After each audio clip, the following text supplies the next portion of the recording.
we go. These are nice comfy chairs. Good evening and welcome to the tentative budget public hearing for Oakwood Unit 76. Roll call, please.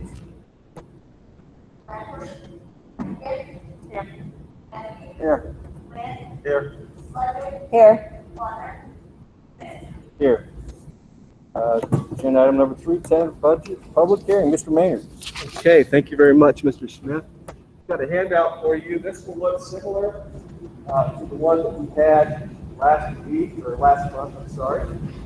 And I just want to kind of go over this with you a little bit and talk about this. We'll have another public hearing in September, which will be the official one, which we will take action on.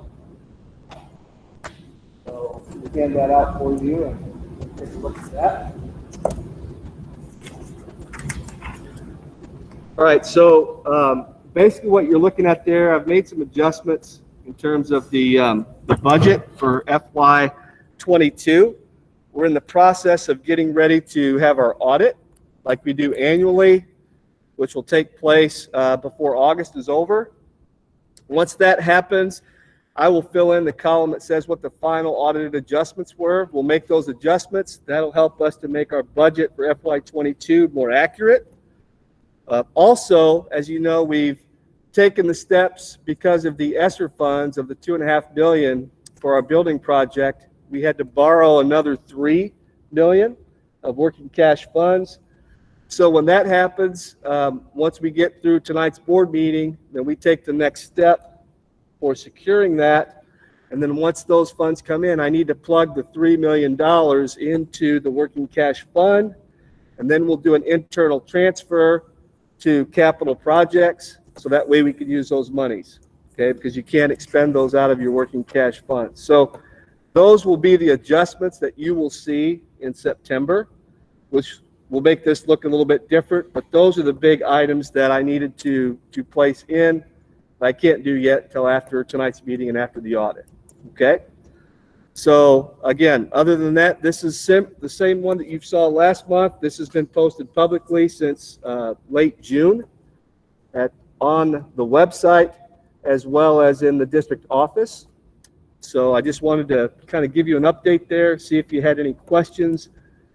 That is basically the presentation for tonight. It'll be a little bit more extensive in the September board meeting, which we'll do next month.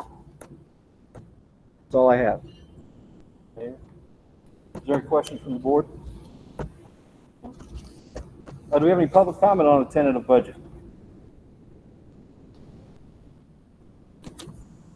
Seeing none, do I have a motion to close the hearing at 5:18 p.m.? So moved. A second? Second. Any discussion? Roll call, please.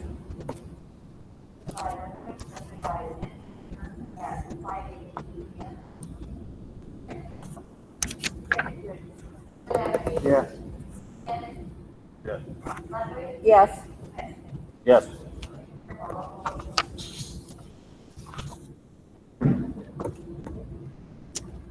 This time we'll take a recess until the 5:30 regularly scheduled meeting.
Okay, good.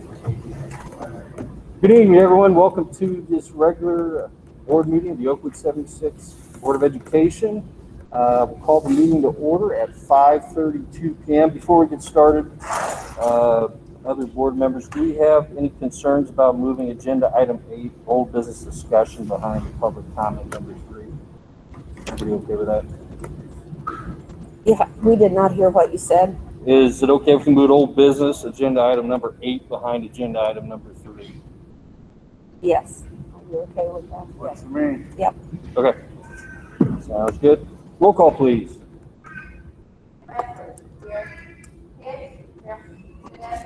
Here. Here. Here. As a reminder, everyone, we are live streaming this as always, and we are recording this in case anybody would like to review it at a later time. If you would stand to join me in the Pledge of Allegiance.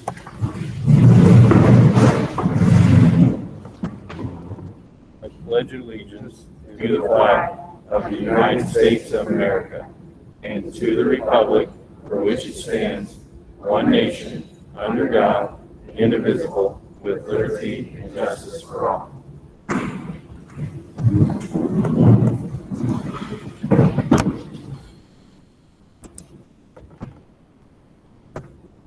I want to thank all our guests here tonight.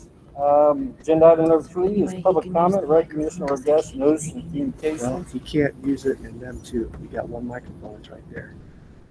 So Turn arrow. I'm going to try to pronounce these. Please come up when you're called. If I mispronounce your name, I'm sorry, and hopefully I can read all your handwriting.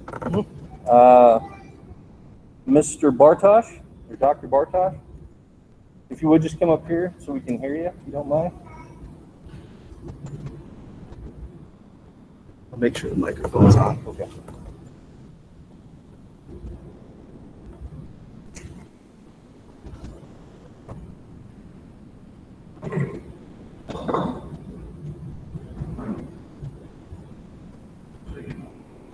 Ladies and gentlemen of the board, you're about to make decisions that will affect the health of these young people for the rest of their lives.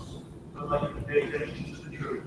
All the masks, the N95 surgical, 2-ply cotton, polyester, the heavy cotton, all become wet when you wear. The wetness therefore then causes pathogenic bacteria to rapidly grow and multiply within the mask, which causes the wearer then to breathe heavier to get air through the damage, pushing the bacteria deeper into their lungs. This decreases the oxygen intake of the individual and increases the carbon dioxide, which increases the metabolic stress and stress in the individual, which increases cortisol, which shuts down the young person's immune system.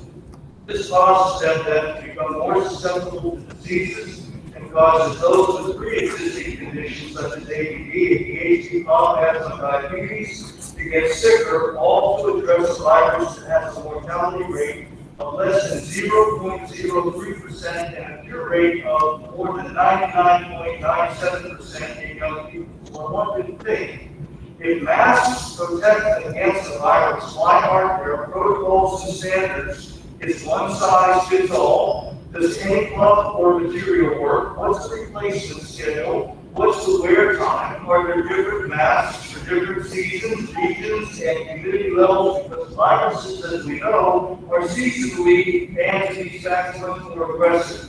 Are teachers being trained in the proper usage and or identifying misusage of masks? No. Why? Because it's known that masks are worthless. This virus and its variants are 80 to 140 nanomicrons in size, making the wearing of any of these aforementioned masks equivalent to putting a chain link fence around their property to keep mosquitoes out. Most importantly, masking creates an environment of chronic fear and stress to these young people, which leads to an underdevelopment of the prefrontal cortex of the brain, reducing the wearer's abilities in reasoning, logic, problem-solving, planning, memory, focus, and attention, developing and achieving goals, controlling impulses, their personality. They become more dependent, more fearful, antisocial, and much more aggressive. So in light of all these truths, allow me to remind you that you're about to make a decision that will affect the health of these young people and the community they inhabit for the rest of their lives. Thank you very much.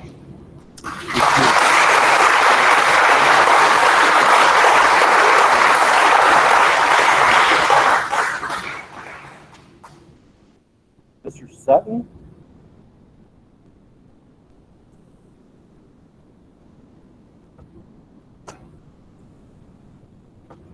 Pretty much said everything I was going to say. Right, in a nutshell, I highly agree with everything. The only thing that I didn't notice was some of the tests I've heard of.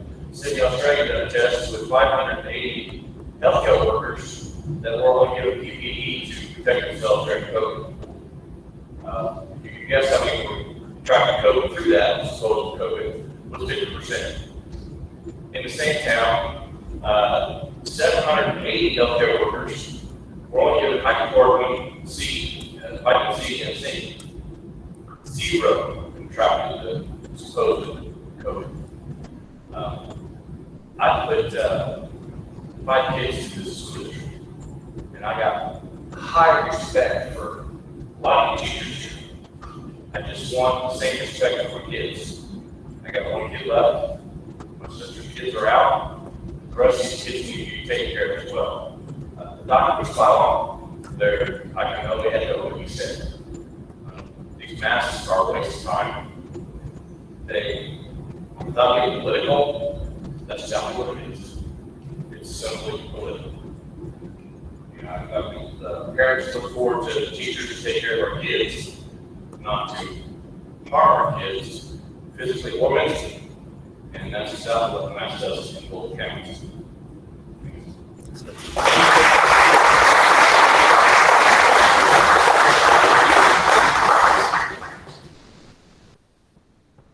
Mr. Shepherd?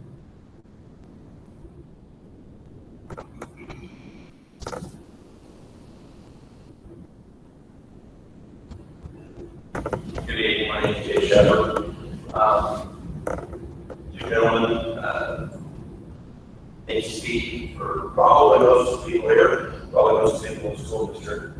I just want to come up here and say that we appreciate board and staff, Mr. Mayor. We do not envy you, your position. We support you guys either way. At some point, I feel like we've got to stand up. Maybe now isn't the time, but how bad can we get until we do stand up? I don't know what that is. Talking to Mr. Mayor the other day, what are the options that we have? I think everyone's scared of having fun people. That's very important. Teachers have to be paid, lights have to be on. So I understand all of that. There's strength in numbers. I think there's other school districts that fall suit if there's people going to take a stand. So that's really all I've got. I just wanted to thank you guys for your time, and we do appreciate what you guys do. And I cannot envy the position you guys are in. And for the record, I am against the masks. So thank you. Thank you.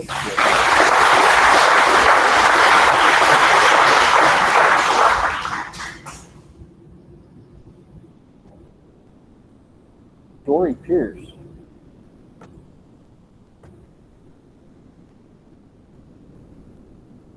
My name is George. I'm my children grew up in the school district. Grandchildren in the school district. I know personally a lot of you are upset at all of you. I would not want to be one to have to make that decision. I know it's not fair.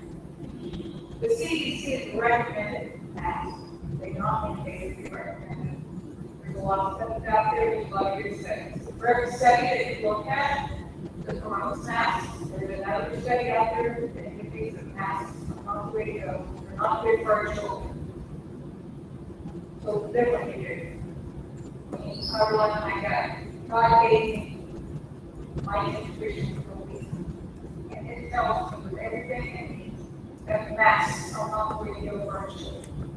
I watch my grandchildren, I watch my granddaughter, get my children. Junior high, she's supposed to learn how to communicate with her peers.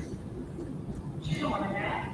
She can get 6 feet with them. She's in high school now, and she doesn't know about that. I watched my grandson and my granddaughter going to school the first time.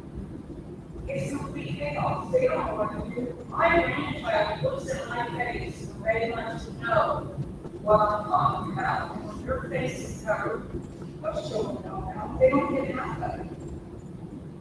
They really don't. And I believe firmly that masks are doing harm for our children. Unfortunately, we're going to see a lot of that harm when they get older. When we start seeing behavioral problems, when we start seeing physical problems. There is no data out there that I found in the I research for over a year that indicates what long-term wearing of masks can do. There's a lot of information out there about masks and COVID, but nothing really about how it affects our children long-term. I can tell you as an adult, wearing a mask long-term, now in my 50s, I'm quite happy now. These children, I've seen my youngest granddaughter, which is 5, break out in rash. And as someone else stated, there is no protocol out there for mask wearing, what mask to wear, how you're supposed to properly take care of them. I've seen some children wear some pretty dirty masks, which, you know, there's probably mold growing in those masks, so what are they doing breathing in? I respect you all, each and every one of you, and I'll respect the decision that you made. I'm just here to say, my God helps me, my God helps me. This is not right for our children.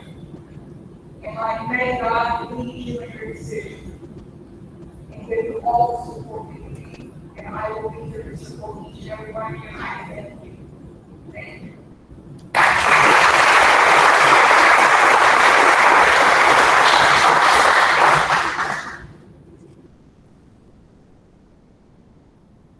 Joanne, We possibly. can't hear you. Joanne, is there a Joanne? I can't read the last name. Mr. Mayor. Joanna Pickering? No? Okay. Marissa Brown.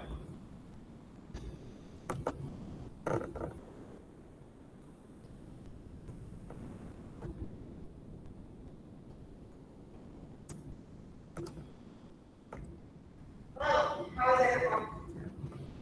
So good to see so many people back today. I just have a few questions from some parents that I've got that are able to make it here tonight. There are guidelines, are there any guidelines or info as to how long masking will be mandated? If the numbers change, do we wait on the principal's orders? Have we looked into whether or not these mandates are even legal? With the mask mandate, will there be an option for e-learning? How will the kids learn with the masks on? Phonetically, socially, emotionally, based on facial expressions alone? And what will the repercussions be? Thank you.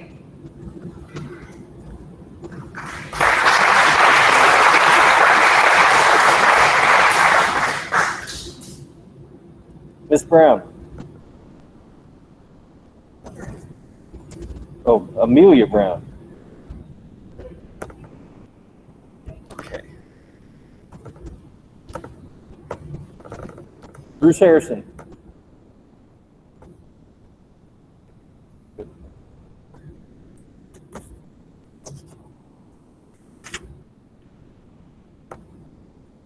Caitlin Griffin.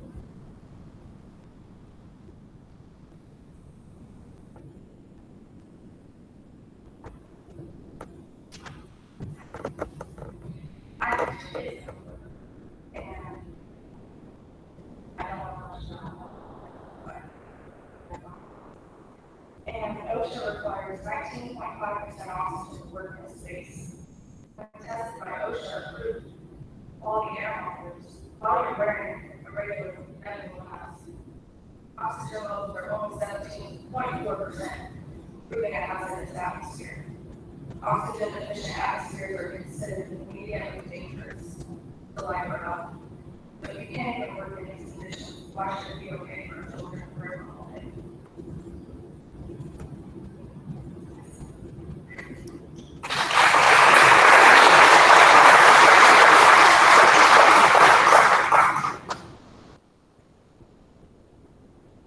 that everyone?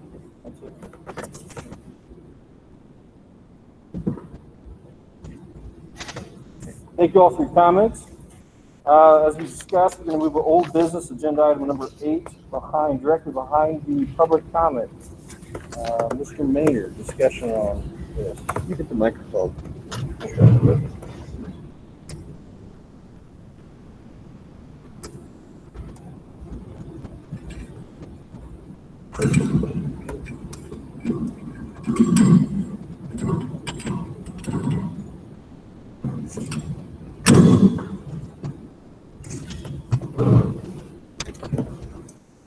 Okay. All right, so just going to take a moment here to, and follow up in respect to our guest tonight. I just want to first of all say on behalf of the school district, we welcome you tonight. We do. And we're feeling your pain from the mandate that's come down on August the 4th, which upended the plan that we had put together on July 23rd. Which basically said what CDC said at that time, and that was strongly recommending those that were not vaccinated to wear a mask. There were no requirements at that time. And so then what happened was, after we had approved that plan, we moved into a different situation where our governor for the state of Illinois, as you know, made a decision, and he rules over the Illinois State Board of Education. A lot of people don't know that the state superintendent, Dr. Ayala, is appointed by him.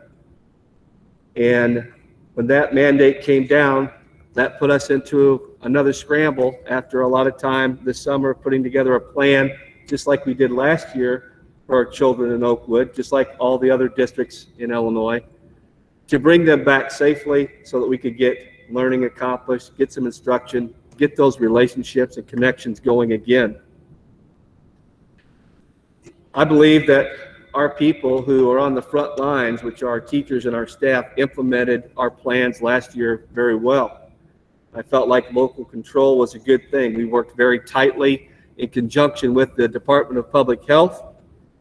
They were a great support and a guide for us. Our nurses on staff did an outstanding job of making sure that we were following the guidelines, and we moved through the year. So we feel like that even though we had no practice, we basically learned how to fly while we were already in the air last year. And I just really believe that our staff did a great job. Now we're faced with a different challenge because of the governor's mandate and what the threats that have already been fulfilled by the Illinois State Board of Education to those that do not comply as recognized schools in Illinois. So that has put a lot of communities in a bad place. And it's been pretty intense, to say the least. It comes with a lot of frustration, emotion, anger. And I just want to assure you tonight that we feel your pain, because we put a plan together that got upended, and we're all very frustrated. And because of that, this morning, very early, myself, along with several other superintendents in the area, I think our Vermilion County superintendents are pretty tight, and we work closely with the Regional Office of Education, which I think is the finest in the state, Aaron Hurd, Courtney Dudley. And we made a trip to Springfield for the Illinois State Board of Education meeting this morning. The purpose of that was the same very purpose of why you're here tonight, is to convey and advocate on behalf of our school district and our community and our staff, our children, how we feel about this, no longer having the local control to make the decisions that we feel like we need to make and can make based on transmission rates and things that are happening in our community as well as in the region around us. So with that being said, there were about 80 people signed up at the Illinois State Board of Education office today to speak in public comment. It took about 3 hours prior to them going through the rest of their business. We knew that even with our presence there, that we were not in a place of being able to undo the mandate, and we were pretty sure that that was pretty much the same position of the Illinois State Board of Education which governs us in every way. So we still, much like I heard here tonight, felt that it was our responsibility, it's my responsibility on behalf of our school district to be there today to help support, convey the very message that you all have shared here tonight. So I think that, these opportunities are good. There are ways to convey the message. I don't know what will happen after today. The Illinois State Board of Education, my hope and my prayer is that moving forward, that this will be a temporary adjustment. I do know that we are experiencing a lot of positives in terms of this virus right now with children, and that has been a concern, locally. Just even this week, we've experienced it here at Oakwood, and we're working through those steps with our nurses and our families. But I just wanted to just say that in light of all that's happened since our last meeting, that I wanted to just kind of give an update very quickly on kind of what has been happening in the last few weeks. So we're trying to communicate, we're trying to be transparent with our community. I know that we are paid to be in charge, but we're also paid to care.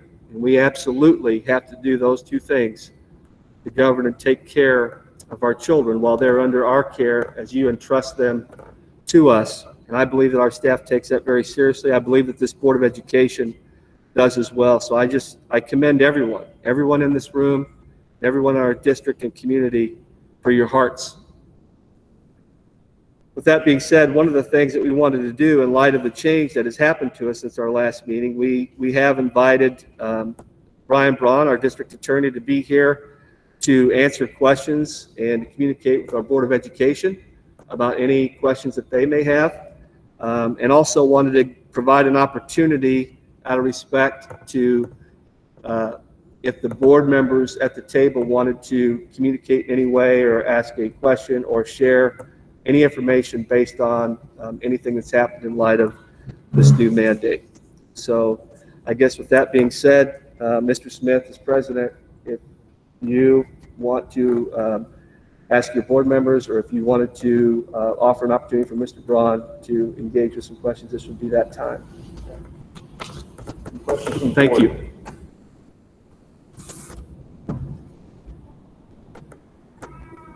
So I'll start. There's questions about the legality of the burden mask mandate. That's not for us to debate here tonight. My feeling is, regardless of what happens in the legal fight, what happens if a district tomorrow goes against this mandate? What happens to that district and how quickly? Can you put that So, microphone down there so they can Let's start this way. can't hear? Yeah.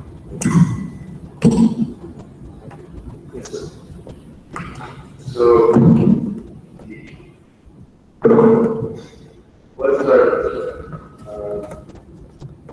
I don't think discussing medical aspects of mass meetings within my area of expertise, not doctor or not clairvoyant.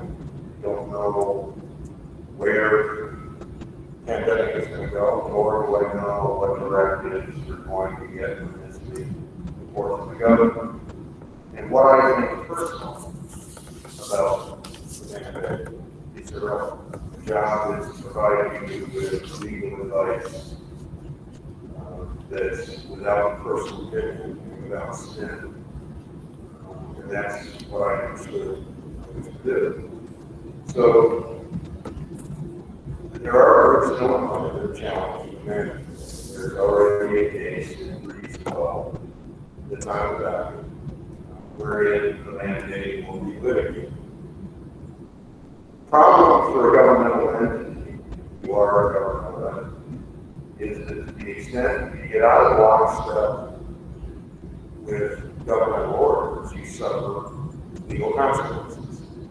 And it's those legal consequences that should be a concern, because you, as board members and administrators, risk losing a candidate, which means If you lose indemnity from the school district, you're on your own legal.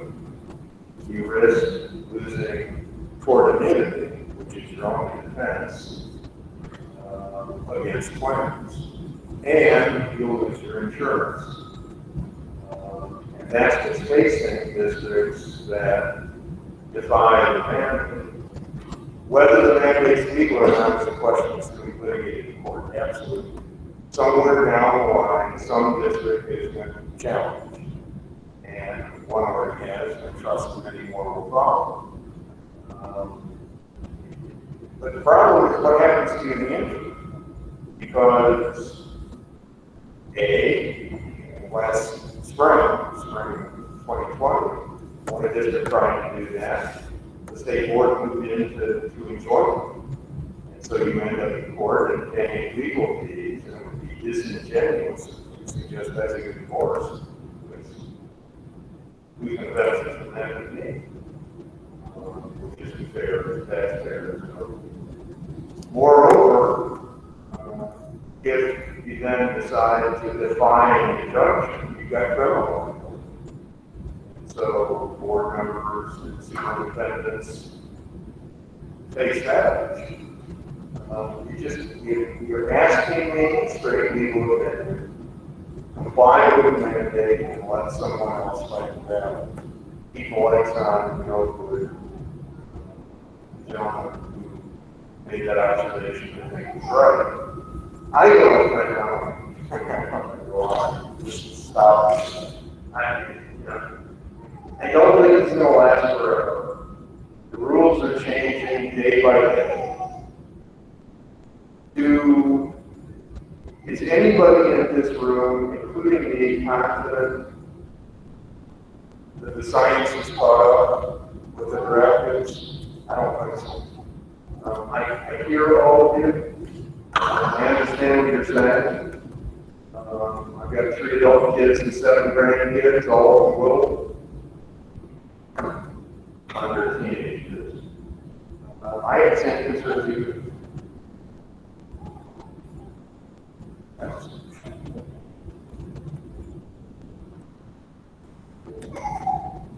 Any other questions from the board?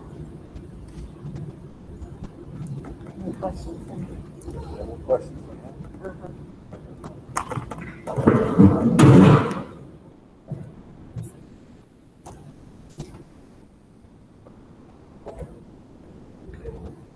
Any other questions from other board members?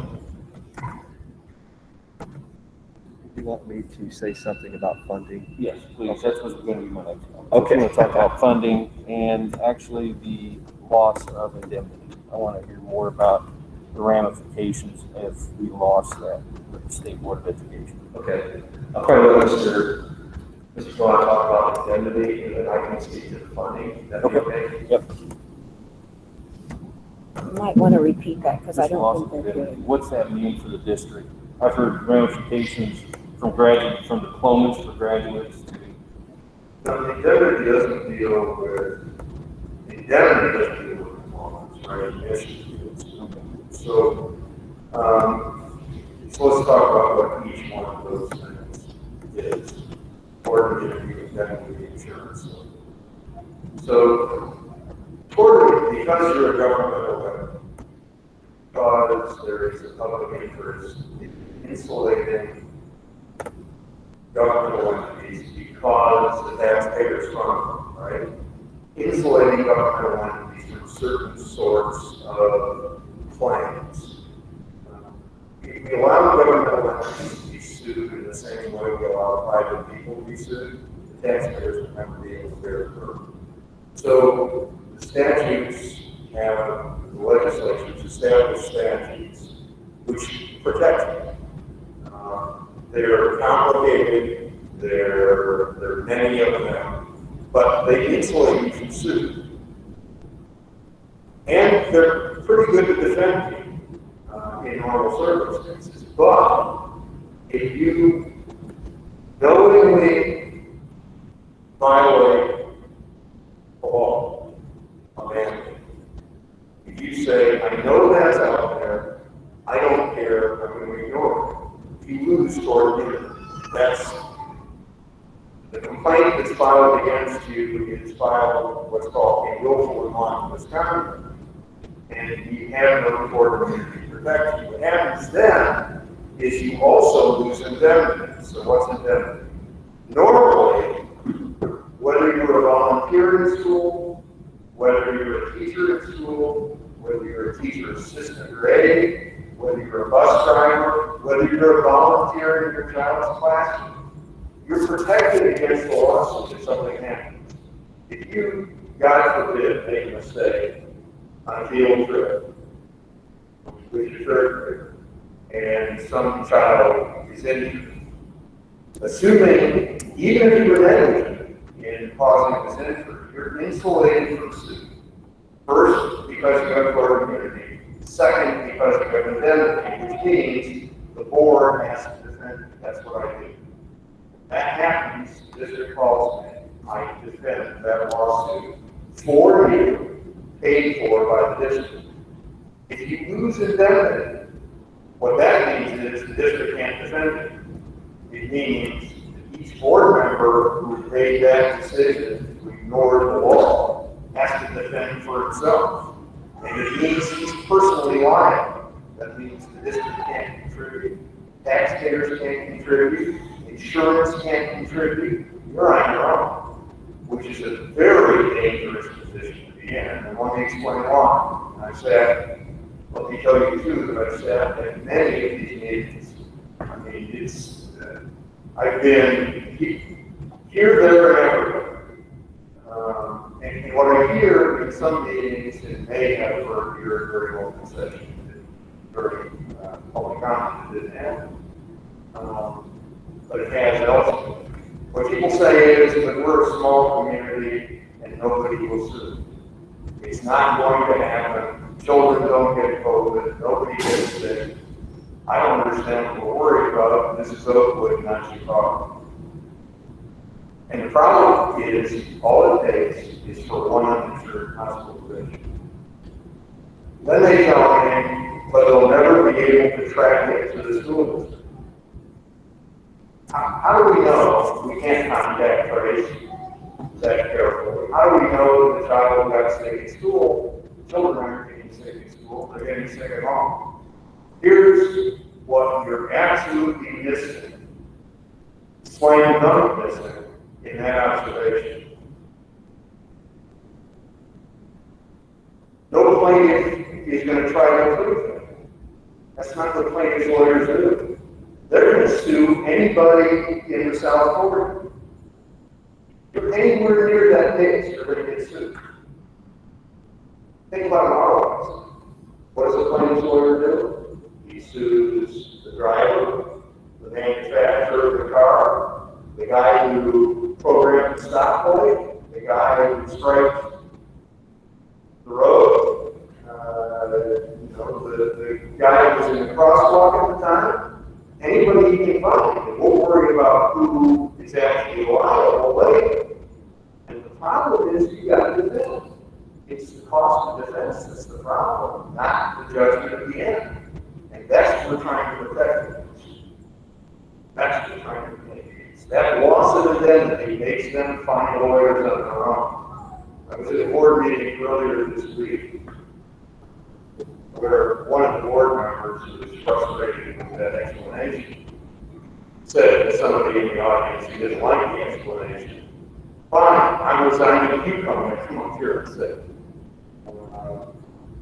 I understand the frustration these guys are feeling because it's a very difficult position they're in. They're hearing you as people in the community who are voters, certain parents, have children, who have a stake in the game. So their hands are tied in terms of trying to comply with government directives. Lead the litigation, the lawyers litigate, and follow along as best you can. Would be my best advice, no matter what. Mr. Mayor, if you could touch on funding real quick. Sure, absolutely. Thank you, Mr. John. In terms of funding, that's a question that we have been discussing to get clarification on. I will just kind of give you the quick synopsis in general of how school funding will work for us. It's broken down into 3 areas. Okay, you've got your local funding, which comes through your property taxes and so forth, which flows through to Vermillion County and comes to your school districts. Okay, that's not what we're talking about. In a normal year, in a normal setting, without pandemics and things, typically you're talking about 15, maybe 20%, of your funding. Okay. Then you've got another, basically, let's say around 60%, okay, maybe 65% of your funding breaks down with what you get from your state. It used to be called general state aid. Now it's got a different name with a different formula called evidence-based funding. Okay. For us, that's about $4.2 million. The federal government then, usually in a normal setting, will make up another 15% or so. It's going to vary year to year, but in general, that's how it breaks down. So the big chunk of the money that you get is from your state. The next chunk that you get is going to be from the federal government, and then after that, you're looking at your local taxes, property taxes. Okay. So with that being said, we are in a situation where for us to educate our children and to pay our bills and to move forward as a school district, our expenditures say right around 8 to 9 million typically. Okay, 4.2 million of that is coming from the state, and we're getting a considerable amount of funding right now, which you've heard me talk about, and others called ESSER funding. And it's well over $2.5 million that we're getting. That has to be used for COVID-related situations. And as you know, we are moving forward with trying to do construction here at the grade school to bring our 7th and 8th graders up to this facility with that funding that was approved. It has been made very clear to us in writing, and even today, that the state board that school districts that go against the mandate now are having funds frozen. And school districts cannot afford to have 80% of their funding not show up. I mean, we're not a organization that makes these big profits like a business. We get what we need to take care of our children as a school district. So that is a big deal. As a matter of fact, to the moment that you are going against these mandates, and it's already happening in school, I know one school district for sure, which we're talking about today, very quickly, they are getting notified and they're being put on notice that they are no longer considered a recognized school district. They're on their own. I mean, everything has been frozen. They give you 60 days to respond.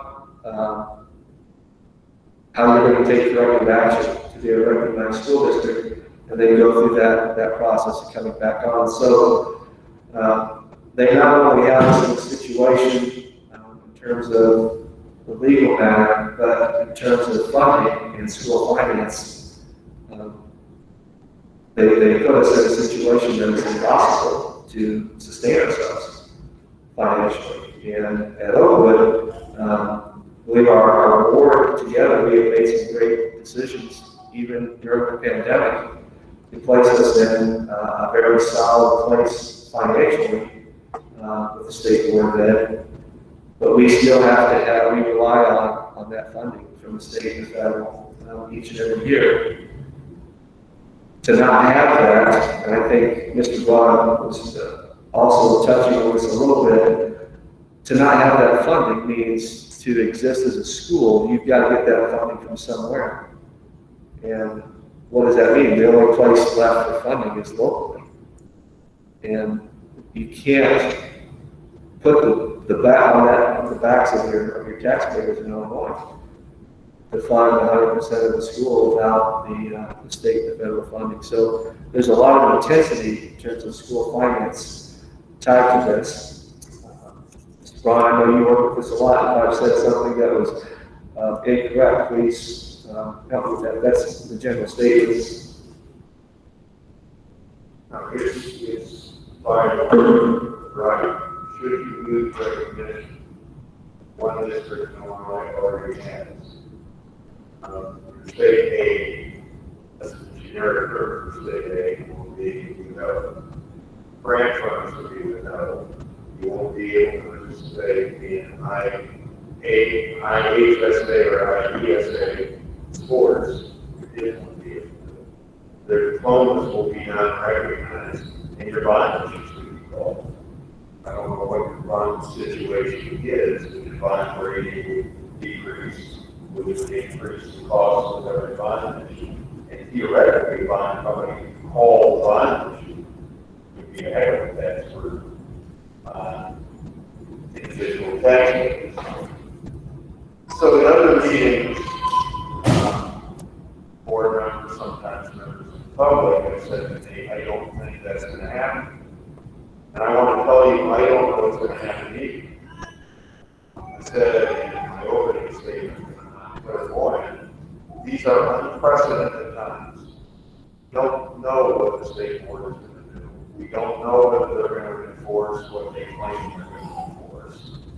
We don't know how many school districts are going to hold ground on defined mandate. What I can tell you is, of the districts that we represent, we represent the firm represents somewhere around 150 to 200 school districts in Illinois. A number of the districts that initially decided not to comply with the mandate, once they figured out what the result would be in terms of state board reaction, have reverse appeal already.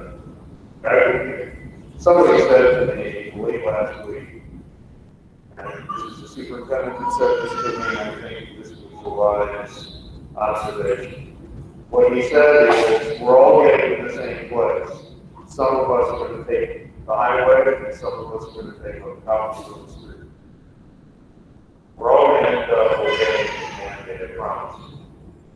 Unless the state board reverses appeal, or unless the government reverses appeal. That's where we're headed. It's just a question of what road we take to get there. And apparently, so far, you've chosen to super highway.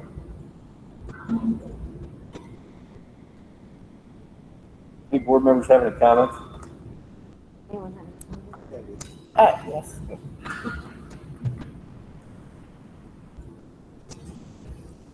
I can appreciate what Mr. Brown said, but I just want you to look at it from the standpoint that that's what happens when you're one district. That's what would happen to this district if you wanted to do this by yourself.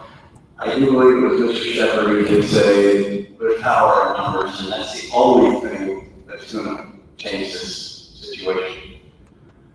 It's numbers.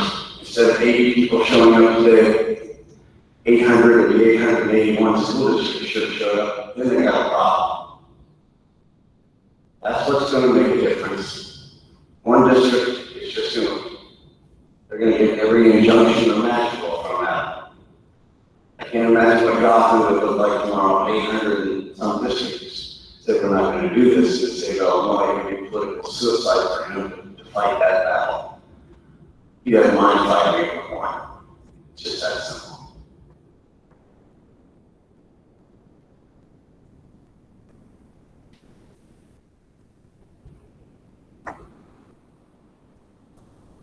Surprisingly, maybe some of you agree with this thing.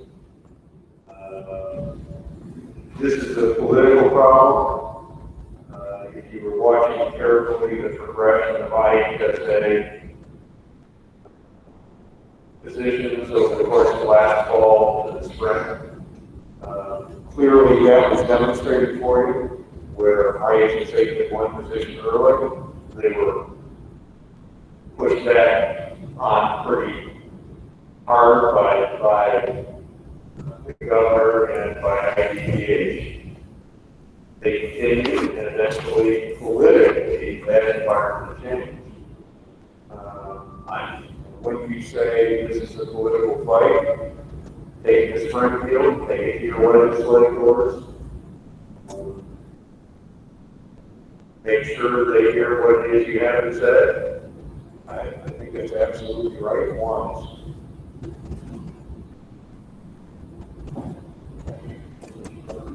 We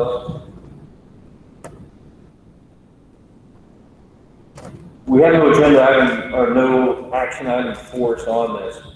This is strictly a debate discussion, so the board can hear what our legal advice is going to tell us, so we can hear from you all. I appreciate your time in coming tonight discussing it with us. This conversation is, like Mr. Brown said, bigger than all of us. We need to go and we need to express our personal opinions in Springfield. However, here tonight, we have no agenda item before us. So there's no other discussion items on that. We will continue on. Any other comments from the board? Mr. Brown. Thank you all.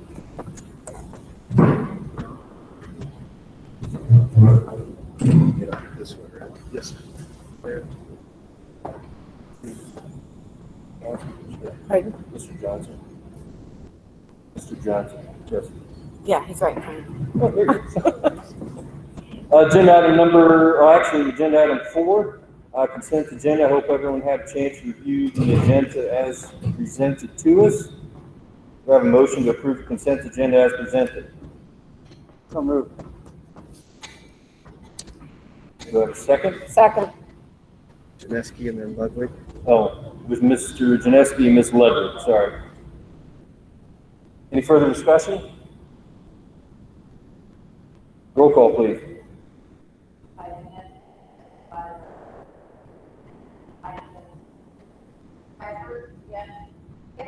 Yes. Yes. Yes. Yes. Yes. Agenda item number 5, OEA report. Mr. Johnson, do you have anything to report for us? Got nothing.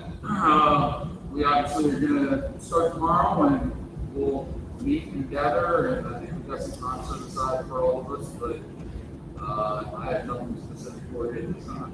Okay. Thank you, Mr. Johnson. Hope we're ready to go. Committee reports. Do we have any committee reports for the board? No committees met this month. Administrative reports, Mr. Maynard. Okay, very good. So I have the privilege this evening of introducing our new student resource officer, Sergeant Missy Smithley. If you stand up, please. Just so everyone gets a chance to see you, we just want to welcome you and say thank you for being here.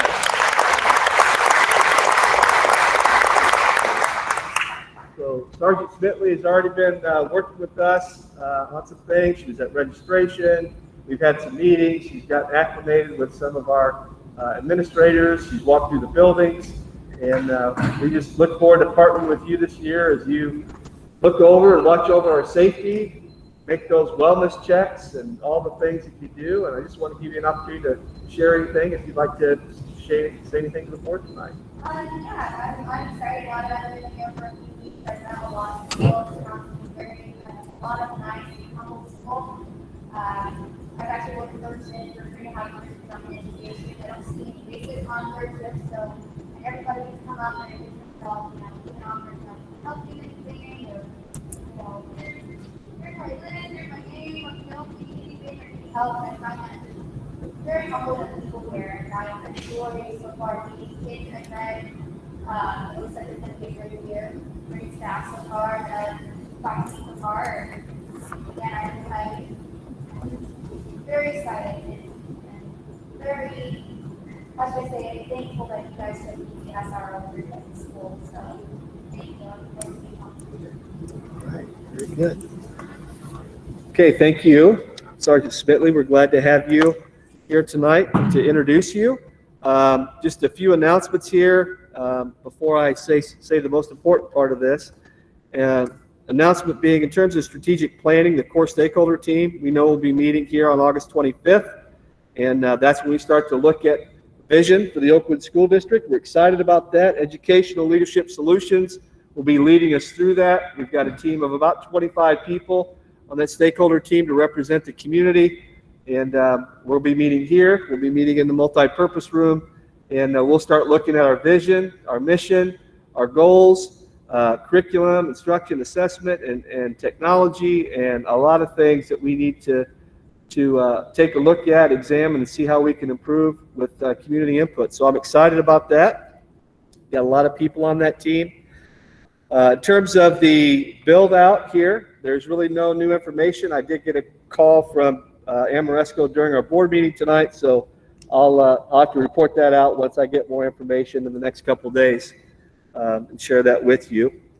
And I also wanted to basically say just an update, in case you had a question, the arbitration situation that we're in with the Oakwood Education Association. I did get notified that the hearing will take place in November, and I've been notified I'll be called as a witness for that. So that's the only update I have at this time. Keep you informed with that. And the most important thing I want to say tonight is two things. Number one, I want to let everybody know how excited we are to welcome back our teachers and staff. Tomorrow, we're going to welcome back our teachers, our support staff. We'll have a couple days of connection and preparation for the 2021-22 school year. We've been planning for this for a long time. We're excited about it. We're ready to get our team together and to see everyone and to get this situation kicked off and get our kids back in the building. So I wanted to share that with our staff, how excited we are, looking forward to seeing you all tomorrow and Friday. I also wanted to say that we're very excited about the opportunity as a staff, as a school district, for our community and our students, because we're going to return our children, our students, to school every day for a full day for the first time together, all together, since March of 2020. That's how long it's been. And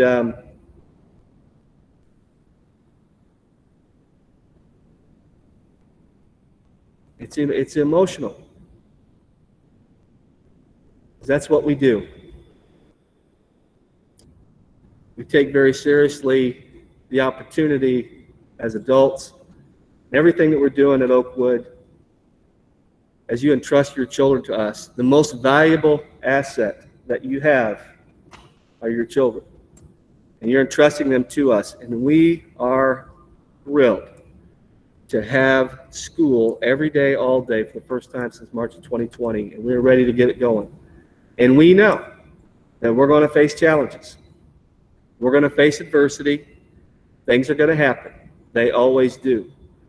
But I would just say that let's not look back to history. Tomorrow's a mystery. Let's win the day. Let's win the day, and let's turn adversity into advantage, always doing what we do at Oakwood, and that is what's in the best interest of our kids and providing the resources and support and encouragement for our staff that they need to do the very precious job that they have. Our kids are counting on us, and we need to deliver, and we will. We always have, and we will continue to do that because we've got great people that are working with our kids. Can't wait to see everyone tomorrow, Friday, and Monday. It's going to be a great, great few days. So that's all I had tonight, Mr. Smith. Thank you. Thank you, Mr. Mayor. I appreciate it. Curriculum, Ms. Kimbrough. Although the school doesn't start until tomorrow, I would be independent teachers out of the student office. Hold on, Mr. Kimbrough, you were way too good to not have a microphone. And I'm gonna beat Dr. Miller or something. I was going to say that we had a lot of teachers at the unit office working on curriculum planning, working with instructional coach. A lot of people are out working on different activities, different centers, different, I guess, gifts for other teachers, and it's just been very busy at the unit office with teachers. So they are ready to come back, and they are prepping for it, they are excited about it, and the staff here at the unit office have been working hard to get things ready for tomorrow and Friday. We've got to get things up our sleeves, so it's going to be a good start to the year. It's going to be a positive start to the year, and we're just going to move forward from that. So, mask or no mask, whatever it may be, it's still going to be a great year. It's still going to be positive, and the kids are going to be in the building. That's the most important thing. So, If you'll hear me, Mr. Maynard, we'll just go right to Miss Burton. Go ahead, sir. Yeah. Happy New Year. Education is a great time because we get 2 Happy New Years. This year, junior high is going to have the theme of Let's Build. We're going to build our curriculum, our connection to our community. And I think that is going to guide us through all those positive steps that we're going to have for our kids. With curriculum, again, Mrs. Kimber's done a great job offering opportunities for our teachers. She gave us a teacher day. Mr. Parker has Mr. Harley, Mr. Delaney, Mr. O'Meara, our new social studies teacher, has worked very hard on the curriculum and we did a potential there. Connections. We are excited to have kids back in the building 5 days a week and see them for a full day. We're going to start that tomorrow night from 4 to 5, and we call that Load Your Lockers. We want kids to come and meet their teachers, fill their lockers up, and get to see the building in a more typical year. And then we've also given an alternative time for our athletes because baseball and softball here, which takes them into the community. Our school spirit, our Oakwood pride, is some of the foundation that we have for our district. And so we have baseball, we have softball, girls basketball starts on the 30th with new uniforms, and that will follow the student council for staying in speech. We believe that we keep kids busy and sharing all of our excitement with our community. And I also want to thank Gary and Ron for preparing our building for typical year because that's also community. Our building, it feels good, and it's a great place to live. Thank you, Ms. Burton. District Technology, Mr. Richardson. Okay. So we've got everything implemented for the year. A lot of new stuff semester. We've got 2 computer labs at high school, 1 new computer lab here at grade school, 330 new Chromebooks for 4th through 8th grade. Those are pretty nice Chromebooks, cases and everything for everything. So they have to bring in. They will move all our other Chromebooks up to the high school, all they're doing up there. So as of now, all our Chromebooks will be a year old. So we're in really good shape with technology. Other than that, the last thing I have to do is get the high school Chromebooks ready tomorrow. Trying to get that done, and once I'm done, we'll get it. Thank you, Mr. Richardson. Mr. Earl. High school, Mr. Earl. Yes, seen the report that I submitted. Mrs. Marsh, Mrs. Jameson have been doing a great job of calling and contacting students we kind of lost contact with. The numbers are increasing a little bit. We had 2 students registered today, so I anticipate we'll continue to have a few students trickling in that we have not got registered already. We're ready to go. The custodian's done an excellent job to get the building ready. The teachers have been looking at their rooms. We have some new room assignments, and they've been busy getting things ready. They're excited to see the kids come in. We're excited to see the teachers come in tomorrow and Friday, and it's going to be a great year. We're looking forward to trying to get back to as close to normal as we possibly can with swap day and homecoming and everything that we're going to be allowed to do. We may have to make some adjustments, but we're going to try to get the kids the best experience they possibly have this year in high school. Thank you, Mr. Earl. Mr. Shelton. So high school sports is underway now. We've already had tonight the golf team is competing in their 3rd match of the season. They're off to a great start. And with my authority, you can see the numbers are fantastic across the board. So we're super excited that this many kids out for all our sports activities. Also, we completed our fall sports picture on August 16th. Also, senior banners as well. That went off great. We did have a small speed bump setback with a couple of kids that we have multiple kids that tested positive, and we have quarantined some kids, but it's a small speed bump on our way to getting back to normal. I also want to give a shout out to the nurses that have done a great job with some of the contract tracing. They've been fantastic to work with.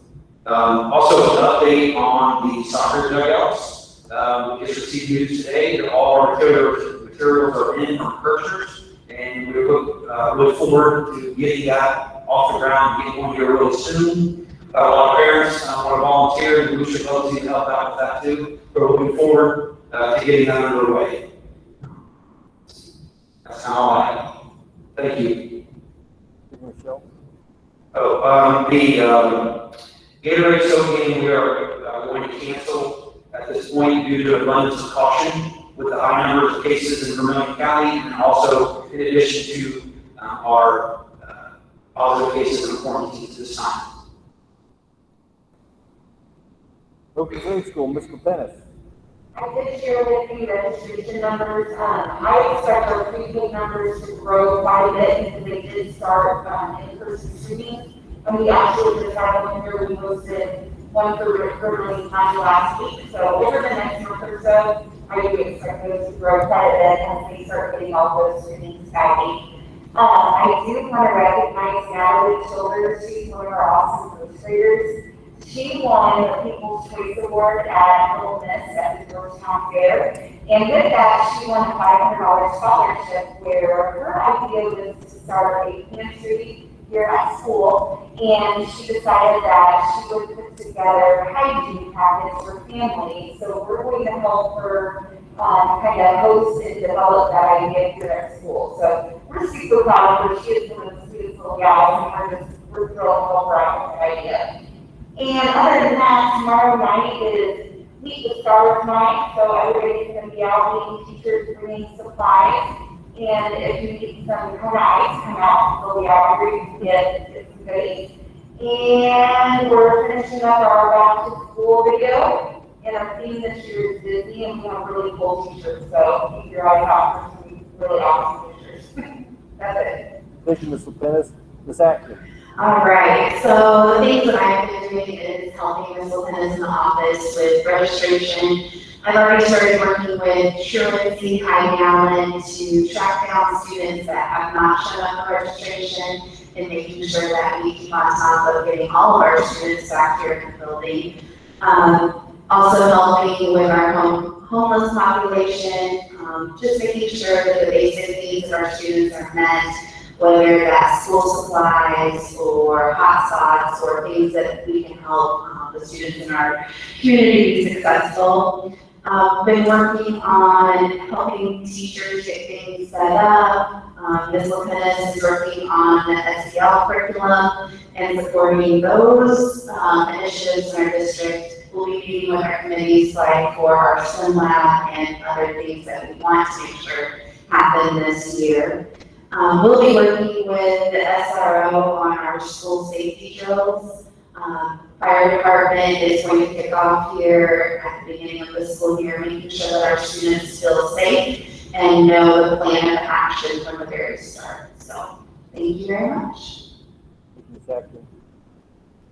Ms. Blunt. She's right in front of you. We had our back to school meeting this morning.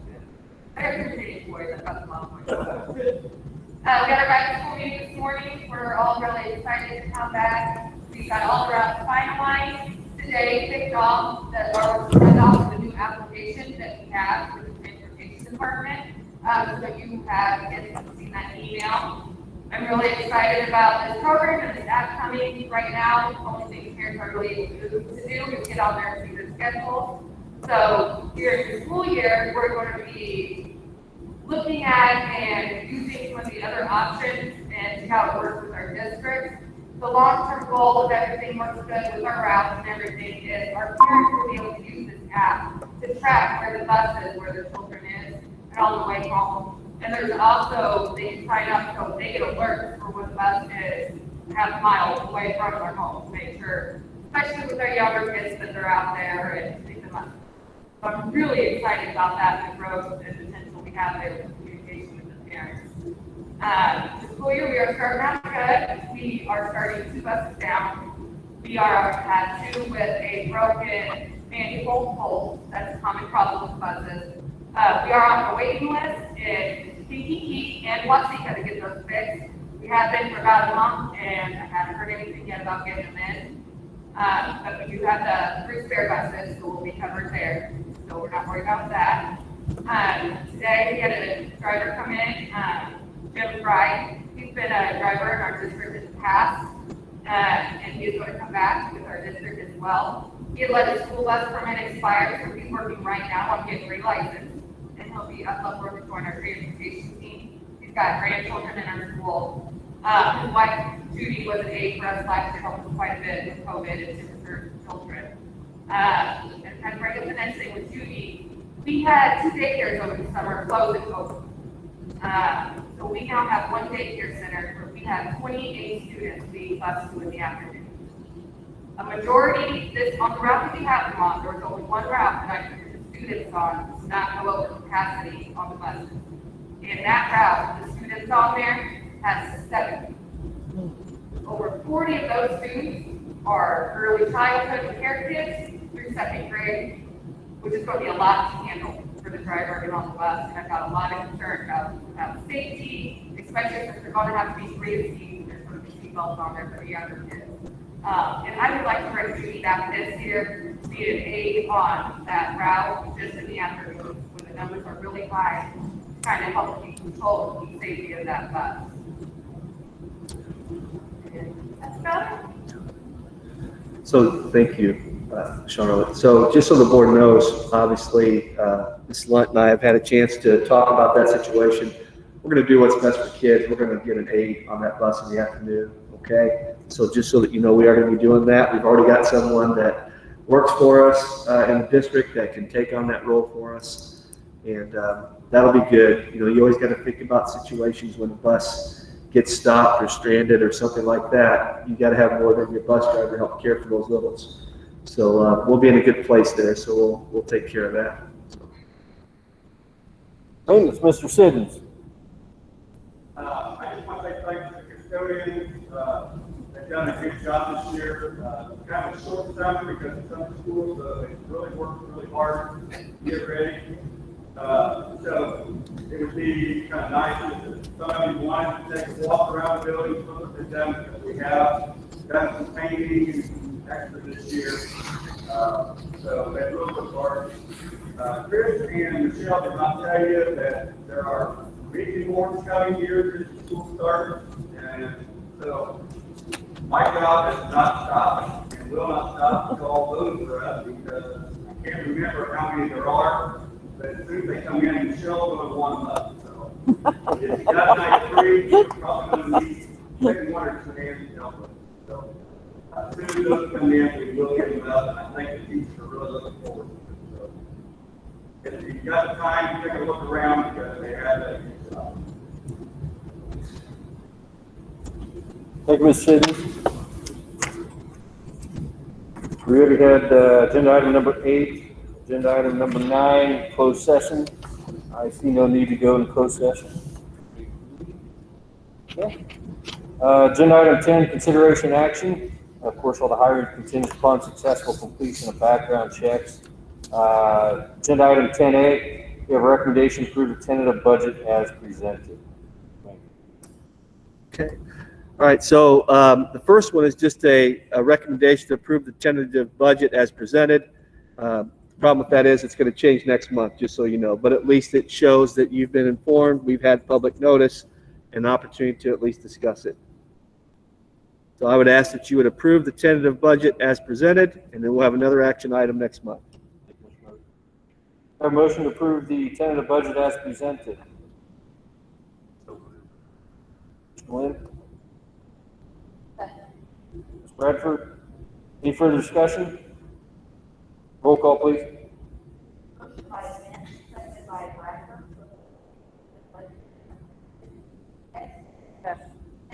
Yes. Yes.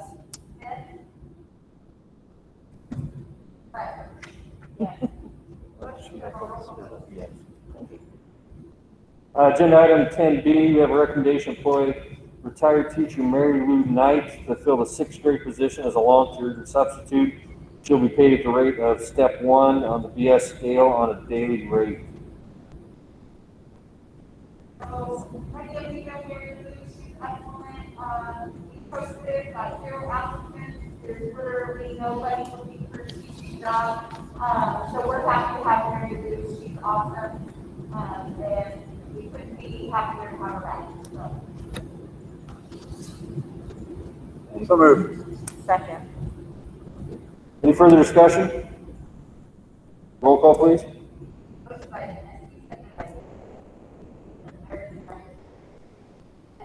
Yes. Yes. Yes.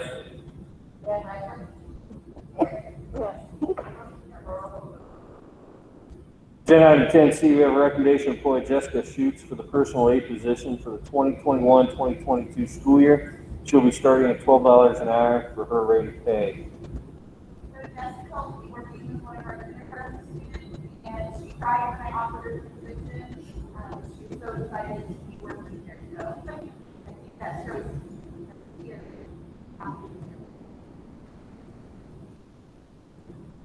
Do I have a motion?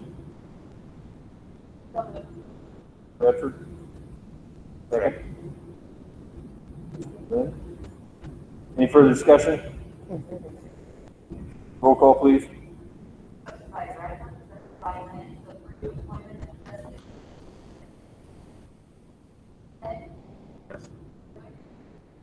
Yes.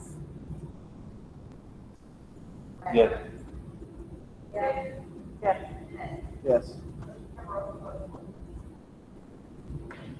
Agenda item 10D, I have a recommendation to employ Tracy Kerrigan for the position of classroom aide, TA, for the 2021-2022 school year. She'll be on step 1 of the ESP teacher assistant rate and pay schedule. Probably one of the nicest people I've ever met. She will be excellent with the kids. Got a motion to employ Tracy Kerrigan. So moved. Second. Any further discussion? Roll call, please.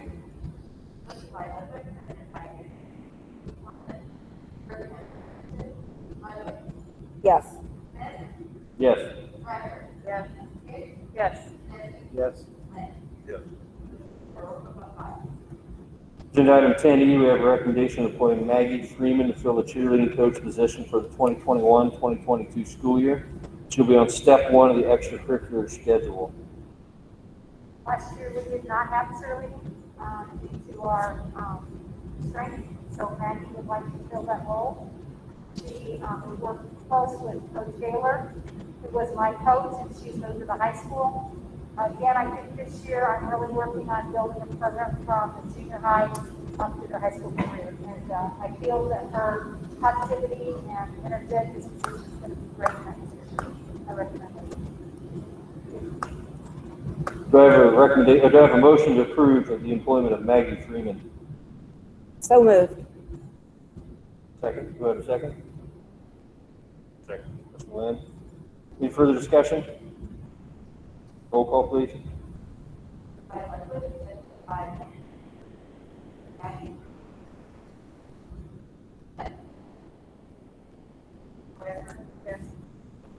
Yes.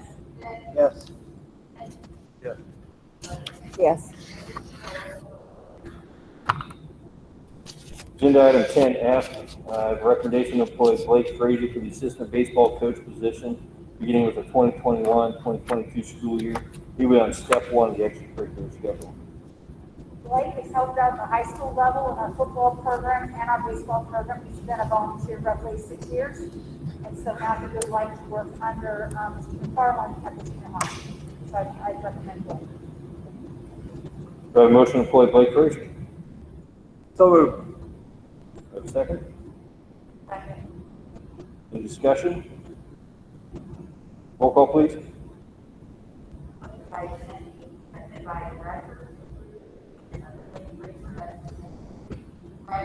Yes.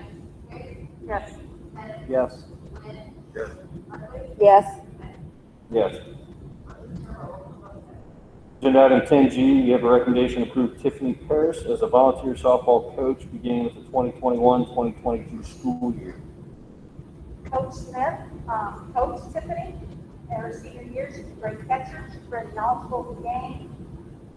Coach Smith feels that she's a leader on and off the field. She received All-Remain and All-County during her softball career.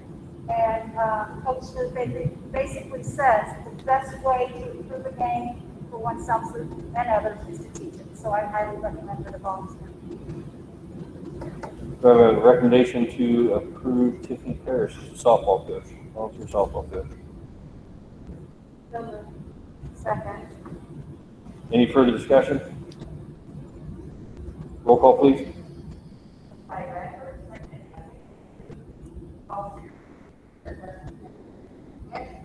Yes. Yes. Yes. Yes. Yes. Yes. Agenda item 10H, we have a recommendation to employ Philip Myers for the head girls basketball coach position beginning with the 2021-2022 school year. You'll be on step 1 of the extracurricular schedule.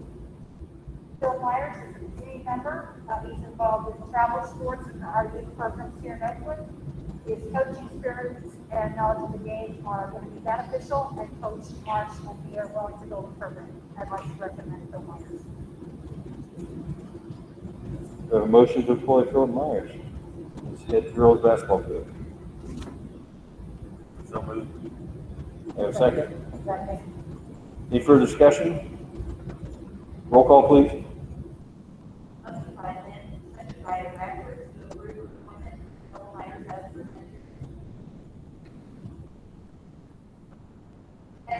Yes.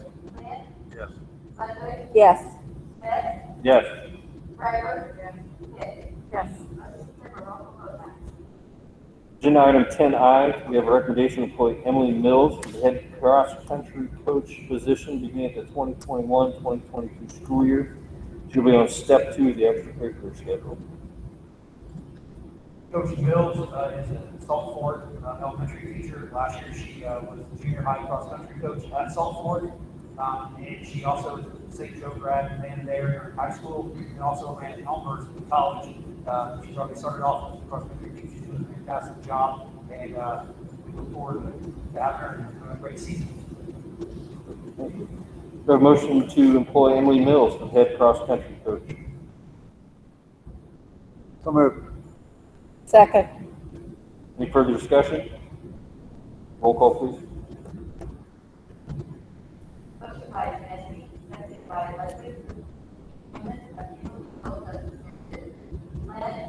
Yes. Yes. Yes. Yes. Yes. Agenda item 10J, we have a recommendation to approve Lucas Huschauer as a volunteer assistant golf coach beginning with the 2021-2022 school year. Mr. Huschauer is one of our Oakwood grad, played golf here, Coach Hicks is extremely excited to get someone on board. Mr. Huschauer also expressed to me, ready to get going and help the kids out and like the team. So we're excited to get him on board. We have a motion to approve Lucas Huschauer as a volunteer assistant golf coach. So moved.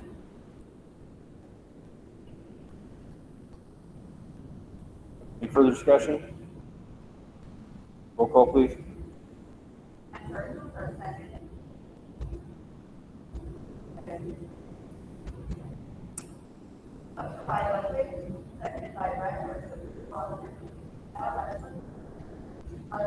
Yes.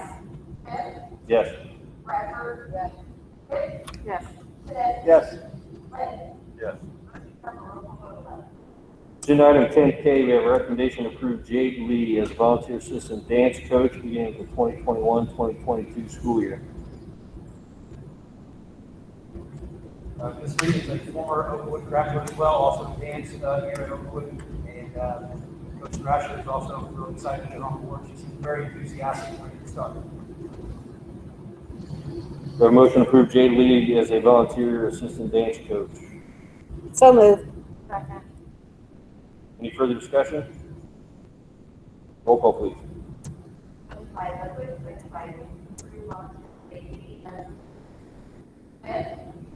Yes.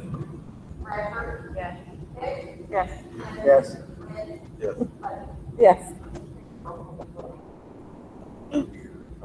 Agenda item 10L, we have a recommendation to approve Amy Brandt as a National Honor Society advisor beginning with the 2021-2022 school year. She'll be on step 1 of the extracurricular schedule.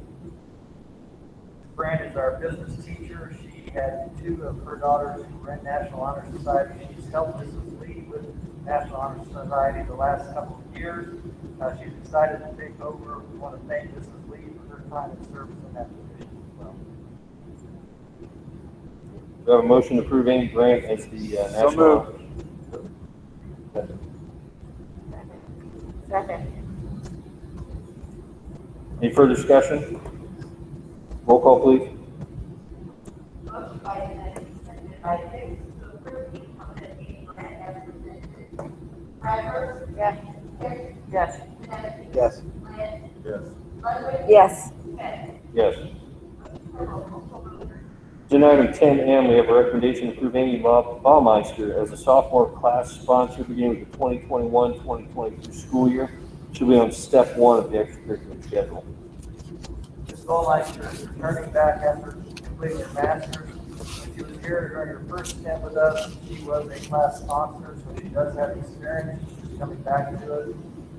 She also will have some help with the new teacher that we have, so I'm excited to have her here to help us do our new teacher on being a class sponsor as well. So we're excited to have Amy, and I want to thank Mrs. Wallace for the work that she did. If she is, Larry, if she has been Do I have a motion to approve Amy Baumeister Baumeister as a sophomore class sponsor? Amy Baumeister. She is. Come on. Step 1. Second. She's coming back. Any further discussion?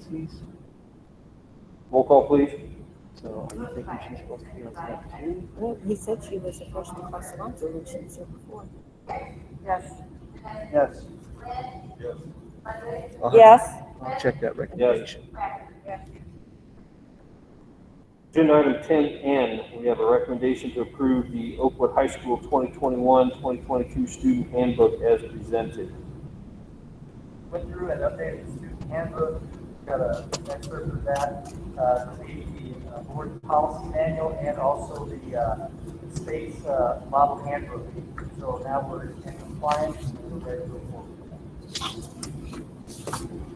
Do I have a recommendation to approve the Oakwood High, do I have a motion to approve the Oakwood High School 2021-22 student handbook as presented? So moved. Do I have a second? Second. Any further discussion? Roll call, please.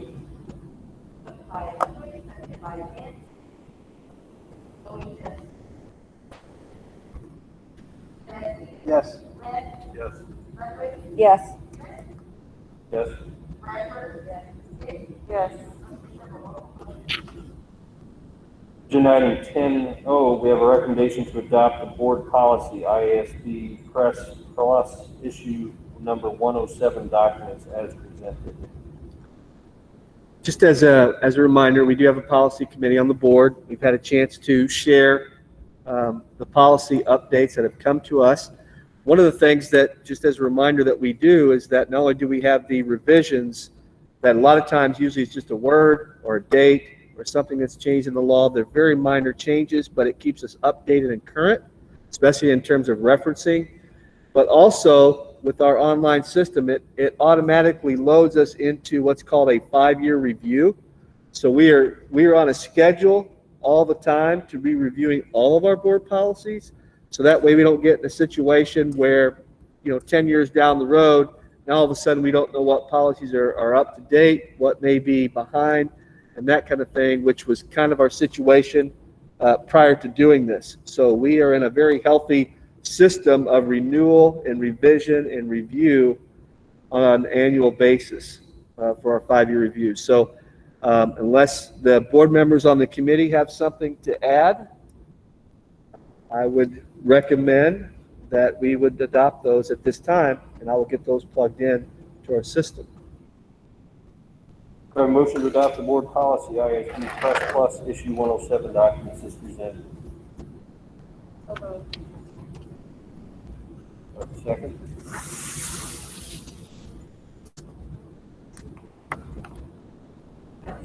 Yeah, I thought we did. No, do you need a second? Do I have a second? Ms. Bradford, any further discussion? Roll call, please.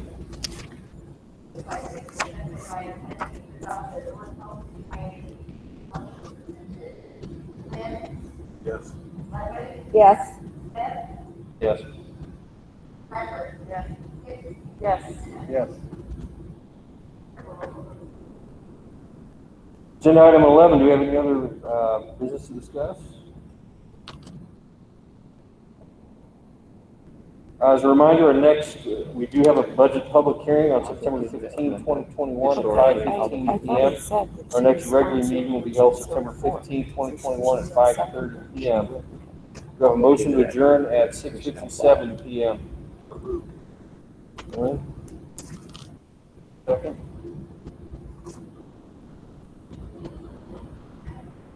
What do we need? Second. Second.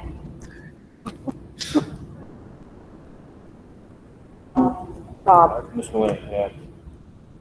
Any discussion? Roll call. Yes. Yes. Yes. Yes.